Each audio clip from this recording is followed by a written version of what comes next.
Hello and welcome to the Easy Switchgear podcast. And today, Jaco and myself is talking a bit about SF6 and the industry of SF6. Jaco, you have a few questions that you want to ask? Yes. So my first topic that I want to touch on is the biggest pros and cons between SF6 and AIS, the air insulated. Yeah. So obviously SF6 we know as a dielectric strength of about 2.5 times greater than air, which makes it already a much better insulating gas than air, obviously. Yes.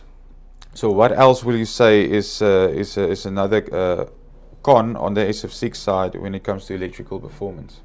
Okay, so just to clarify a little bit. So the market is trying to move away from SF6, and they've spent many years and a lot of money on solving the problem of SF6 being a greenhouse gas.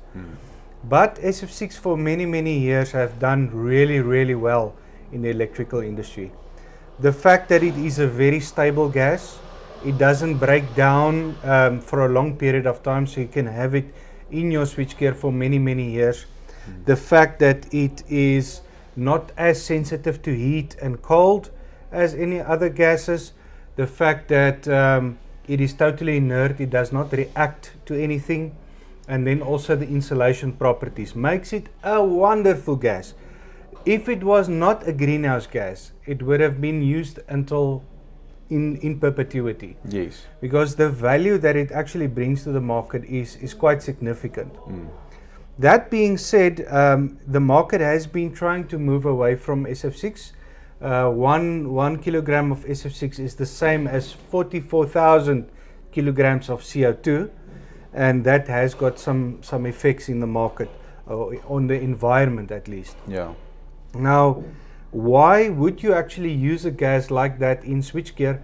Is because you can make a much smaller, much more compact equipment, because the jumping voltage is much higher. So you can compress it. The distance can be much shorter for the same insulation level. Yes, and that's the problem now with the AIS. You have to go much bigger. Got huge panels. You start off at 650 wide, or 600 wide, or 550 if it's a very compact kind of AIS design with dividers and all of those kind of things to maybe stretch your insulation a little bit. And especially like in South Africa, most of the country is above 1,000 meters above sea level. And therefore, the basic impulse level, or the lightning level, is on 11 kV is at 95 kV, whereas in the rest of the world it's at 75 kV. So in South Africa, insulation is very important. Yes. Even more so than in other countries. And that's basically due to the height of the country, us being on a plateau. Yes. At the sea level, you can easily get away with 75 kV BIL, but at this height you want a little bit higher, and the whole idea is that because there's much less density of air, for a lightning strike to strike, it needs to build up a much higher voltage. So it will build up a much higher voltage than what is needed at sea level to actually strike through. And one of the cool things of SF6 is that you can get quite a bit of higher BIL just by having the gas at a bit higher pressure. So by increasing the pressure, you can increase the voltage dramatically before breakthrough, and that is quite significant. So now you've got a vessel that is filled with a pressurized gas. As you go up, the difference between the outside pressure and the inside pressure increases. So you will find a Ringman unit that is filled at sea level. It will show as overfilled when you reach 1,000 meters above sea level. And so you have to be very careful of that. So it's not a non-linear kind of relationship where you can just say we can use the SF6 anywhere and it will be at a much higher level than anything else. There is limitations to that. Yes, and when it comes to energy efficiency, obviously with SF6 switchgear, you've got a shorter conductor, which lowers the resistance and losses during operation. Yeah, it's not a significant saving, but it is something to take into account. For me, one of the bigger things is that you can actually put in more units in a shorter span. So you can have more functions, more circuit breakers, more isolators in the same room, and that gives you a lot more flexibility than what air insulated. Maybe you can put 4 panels, whereas with GIS you can now put 12 panels, and it's just phenomenal that you can actually fit so many in. And then when it comes to primary breakers, like the Siemens that we can have a look at now, the NXAs, they're air insulated units, but it's not an enclosed unit. Everything is open at the back of the breaker. Where with the SF6 unit, it's an enclosed tank. So obviously your dust and moisture and stuff, everything is controlled. Yeah, where with your air insulated, it's open now, and you have a much higher risk of damage. Yes, I mean, especially where you have a very dusty environment or high moisture or other impurities that's in the air, like for instance at the Transnet terminal at the sea, there's coal dust everywhere, and that's a very hard dust to keep out. It just creeps in everywhere. Yes. And due to lack of maintenance and maybe lack of knowledge, you will find that the air filter systems are not always functioning properly. Now you have got those carbon particles which are conducting, floating in the air, and it really messes up your insulation. And it goes and lies on top of your bus bars, it goes and lies on top of your switching components. It's not a good, it's a recipe for disaster. Yeah. Whereas if you have a GIS system, the dust can only settle on the mechanism, which you can clean and maintain, and it cannot settle on anything of the bus bar or of the switching components. You've got a sealed system that protects your switchgear, and it will last much longer in that kind of filthy environment than what air insulated switchgear ever can. Yes, okay. Record item. Yeah, that like so. Okay. So for instance, let's say we have to get a factory now to do maintenance on SF6 in the field or at the factory themselves. What kind of stuff can you look at? The correct equipment and stuff to handle SF6 safely? Yes, so SF6, obviously you have to treat it properly. Yes. You have to treat it with respect, and you must make sure that you follow a proper set of procedures, that you don't let SF6 escape into the environment.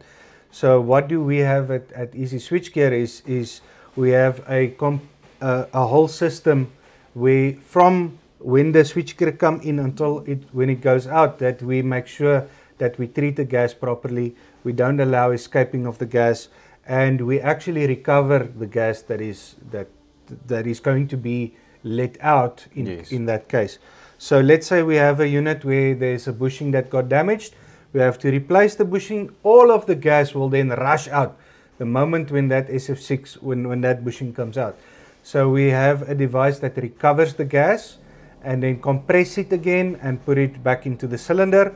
And then also it cleans the gas and it takes out moisture, because moisture is the enemy of SF6. Yes. So you want to take out the moisture and you want to clean the gas, and then you want to be able to either reuse it again or have it in a cylinder for destruction.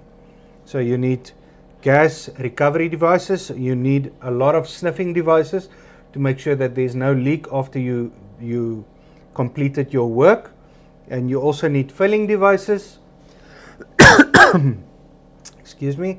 And then you also need to have a system in place where you can check for leaks without using SF6, because it would not help you if you fill with SF6 and it's just leaking everywhere. Leaking, yeah. So you need a different gas that you can actually use to test for leaks. And what do you use in the workshop to test that type of leaks if you find there is a leak? We use nitrogen, which is a much smaller gas particle than SF6. It's about 12 times smaller than SF6. So if it leaks with nitrogen, we'll actually pick it up, and we'll easily find that problem. Okay. And then tell me, if you're on site and you have to do a SF6 refill, do you have to do a sniff test? Some people say if you find an empty unit on site, you have to degas the unit and vacuum and then regas as well. There's some people assisting on that. So is it true that you have to do all that steps before regassing? I mean, you can imagine, let's say for instance there was some sort of a fault and all the gas came out. Now you have normal air in there with moisture and you don't know what else. There could be dust in there and everything. That will severely affect the performance of your switchgear. And it can actually create a situation where you will have a punch through in your insulation.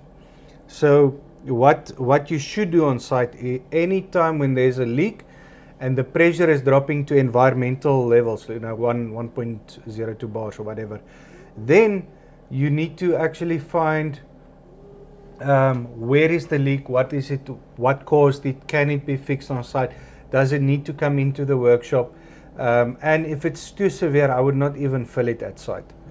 Before you fill, let's say it's something that you can fix on site and it was fixed, then you first have to test that it actually passed the pressure test.